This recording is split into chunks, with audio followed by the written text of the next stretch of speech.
Bienvenue, mesdames et messieurs, chers téléspectateurs, dans ce journal au sommaire.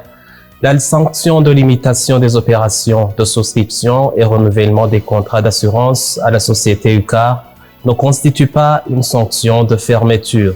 Les rues du quartier asiatique construits en pavé sont en perpétuelle destruction suite aux véhicules lourds qui y passent. Les détails dans quelques instants.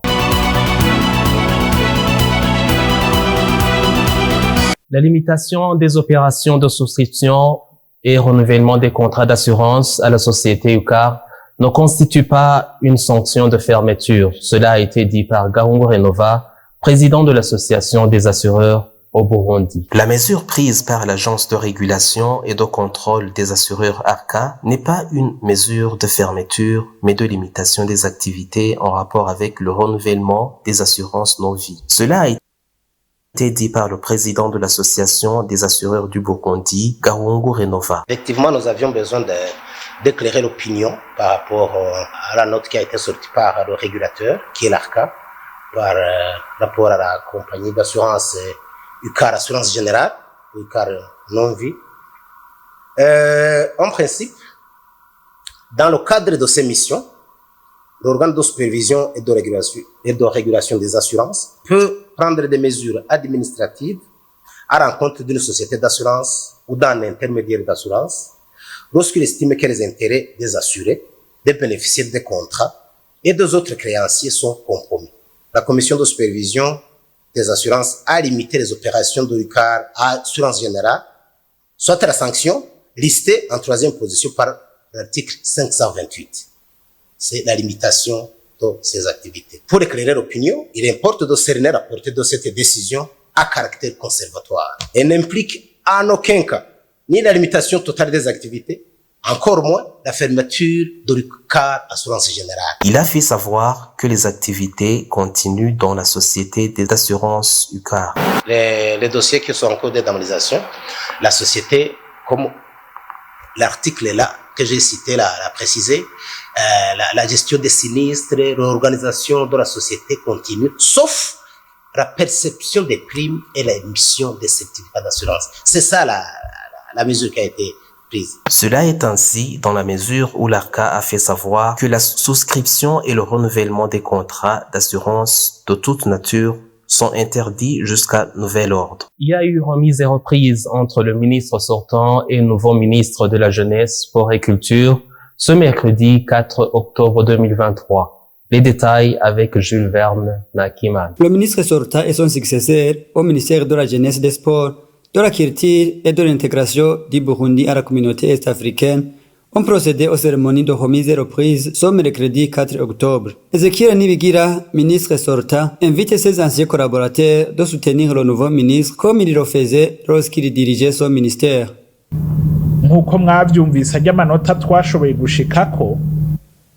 Nous avons obtenu ces points, comme vous l'avez déjà entendu, car vous m'avez aidé et vous m'avez soutenu. Ça a été un travail d'équipe. Parce qu'à moi seul, je ne pouvais pas y parvenir. J'invite alors tous mes anciens collaborateurs de soutenir mon successeur comme vous l'avez fait pour moi.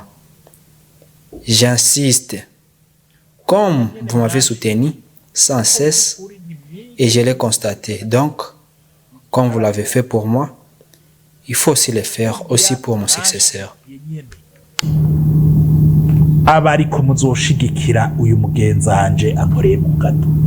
Quant au ministre entrant, Gervais Habayeho, dit qu'il fera son possible afin de garder la première place qu'occupe son ministère. Je suis convaincu que le pas déjà franchi par mon prédécesseur sera maintenu. Et d'ailleurs, je vois que bientôt, quand on sera au travail, c'est sans doute qu'avec mes collaborateurs, tout ira bien.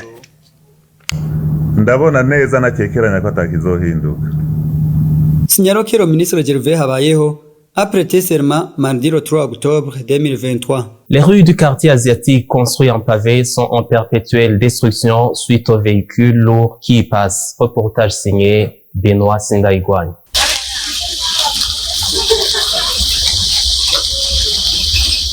Les riz dénommés Abarovji, Mubarazi, Swahili sont parmi les riz en destruction suite aux véhicules poids lourds utilisant ces routes. Nous sommes dans le quartier asiatique de la ville de Bujumbura. Cela est aggravé par l'eau de la pluie qui reste stagnante et infiltrée à travers ces endroits détruits. Les usagers de ces routes, voire les habitants de tout près, disent avoir inquiétude de ces routes détruites du fait que l'eau de la pluie pourrait déborder et envahir les ménages suite au caniveau conducteur d'eau de pluie déjà bouché. La question qui se pose est de savoir pourquoi ailleurs on y met des panneaux interdisant le passage des véhicules lourds, ce qui n'est pas le cas dans le quartier asiatique. Nous avons essayé de chercher les concernés dans la construction des routes, mais en vain.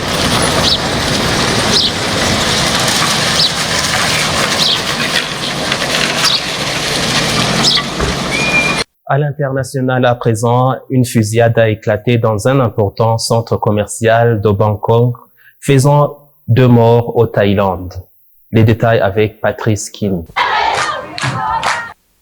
Des centaines de partisans de l'opposition au Ghana continuent de manifester dans les rues de la capitale Accra pour dénoncer une inflation galopante et un chômage de masse, conséquence selon eux des politiques du gouvernement et de la Banque centrale. Habillés en noir et rouge, les manifestants brandissaient des pancartes dénonçant la gestion du gouvernement du Ghana qui traverse l'une de ses pires crises économiques depuis des années. L'économie sera l'un des thèmes majeurs de l'élection présidentielle de 2024 qui doit désigner un successeur au président Nana Akufo-Addo qui se retire après 2 ans de mandat comme prévu par la Constitution. Je cite, « Arrêtez d'imprimer des billets pour financer le style de vie de Akufo-Addo », pourrait-on lire sur certaines des pancartes de cette manifestation organisée par le principal parti d'opposition, le National Democratic Congress, NDC, en sigle, qui appelle la démission du gouverneur de la Banque centrale, Ernest Addison, alors que l'inflation a atteint les 40%. Cette crise, la plus grande qu'ait connue le pays depuis des décennies, a contraint le président Nana Akufo-Addo à passer un accord avec la FMI sur 3 milliards de dollars. Grand producteur de cacao et d'or, le Ghana possède également des réserves de gaz et de pétrole. Mais la charge de sa dette a explosé comme d'autres pays d'Afrique subsaharienne. Après un peu plus de 2 mois de pause pour cause des vacances judiciaires, le procès du massacre du 28 septembre 2009 a repris en Guinée mardi 3 octobre. Les victimes se sont succédées à la barre pour raconter la répression sanglante qui a frappé un rassemblement de l'opposition et qui a fait plus de 150 morts sous la présidence de Moussa Dadis Camara, aujourd'hui dans les boxes des accusés avec 10 autres prévenus. Lors de cette audience, les Guinéens ont pu attendre un résumé des crimes de masse commis au grand stade de Conakry, mais pas seulement. Mamadou Kali Diallo est le premier à témoigner. Il raconte des violences qu'il a subies le 28 septembre 2009, soit 1 mois après les tueries du stade. Les avocats de la défense insistent sur ces points pour que cette victime soit exclue de la procédure. Mamadou Kali Diallo dit avoir été arrêté, enfermé dans un conteneur et torturé par les hommes de Moussa Tiegboro Camara,